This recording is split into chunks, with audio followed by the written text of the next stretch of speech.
Sanitation కోసం చెప్పారు కదా, మన చుట్టూ ఉన్న పరిశుభ్రత కోసం.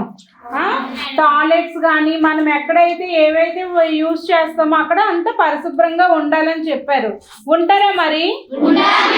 ఇలా ఎవరు కూడా చెప్పరు, కానీ మీ మంచి కోసం వచ్చి చెప్పారు కాబట్టి చెప్పే విధానంలో ఏదైనా చెప్పినప్పుడు విని అది ఆచరణలో పెడితే మాత్రమే దానికి తగిన ప్రతిఫలం వస్తుంది.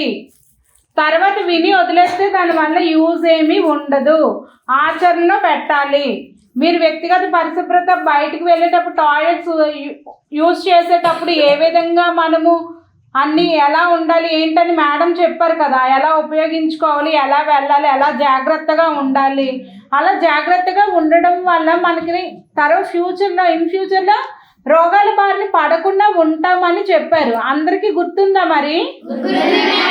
మల విసర్జన చేసేటప్పుడు ఎలా చెప్పారు మేడము?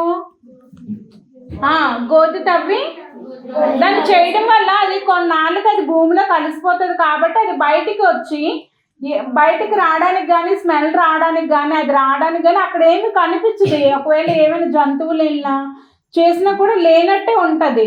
ఒకవేళ జంతువులు వెళ్ళి దాన్ని క్లమ్జీగా అది చేయడం వల్ల లేనిపోని ఈగలు, దోమలు, బోల్డ్ వైరస్లు అన్నీ కూడా దాని మీద వాళ్తాయి అన్నమాట.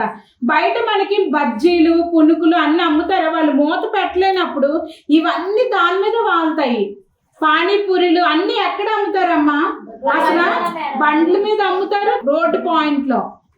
అవే మనం తింటాం అన్నమాట. రుచిని అమ్ముకొని ఆ శరీరాన్ని పోషిస్తే ఆస్తులు అమ్ముకున్న ఆరోగ్యాన్ని సంపాదించుకోలేము. గుర్తు పెట్టుకోండి. ఈరోజు 50 రూపాయలు పల్లి పట్టులు ఏమైనా కొనుక్కుంటే ఇన్ ఫ్యూచర్లో రక్తహీనత రాదు. మేడం చెప్పినట్టు ఇంటి దగ్గర ఏమైనా బెల్లంతో చేయించుకోండి.